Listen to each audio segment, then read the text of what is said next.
பொன்னேரி அருகே பட்டப்பகலில் 5 சவரன் நகைக்காக வீட்டில் தனியாக இருந்த பெண் கழுத்தறுத்து கொலை செய்யப்பட்ட வழக்கில் உறவினர் கைது செய்யப்பட்டுள்ளார். திருவள்ளூர் மாவட்டம் பொன்னேரி அடுத்த கனகவள்ளிபுரம் கிராமத்தைச் சேர்ந்த ஓய்வு பெற்ற மின் வாரிய ஊழியரான குமாரின் மனைவி சரஸ்வதி.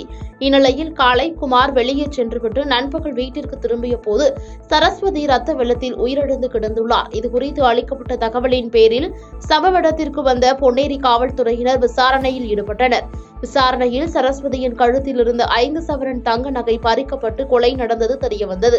இதனையடுத்து சடலத்தை கைப்பற்றி பிரேத பரிசோதனைக்காக பொன்னேரி அரசு மருத்துவமனைக்கு அனுப்பி வைத்து வழக்கு பதிவு செய்து போலீசார் விசாரணை மேற்கொண்டதில் குமாரின் சகோதரி மகன் அசோக் பணம் கேட்டு சரஸ்வதி தராததால் தாலியை பறித்துக் கொண்டு கழுத்தறுத்து கொலை செய்தது தெரியவந்தது. இதனையடுத்து கொலை நடந்த 6 மணி நேரத்தில் அசோக்கை காவல்துறையினர் கைது செய்தனர். பாதகம் செய்பவரை கண்டால் நாம் பயங்கொள்ளலாகாது பாப்பா. மோதி மிதித்து விடு பாப்பா, அவர் முகத்தில் உமிழ்ந்து விடு பாப்பா. அண்மை செய்திகளை உடனுக்குடன் தெரிந்து கொள்ள இணைந்திருங்கள் இயம்நாடு தொலைக்காட்சியுடன்.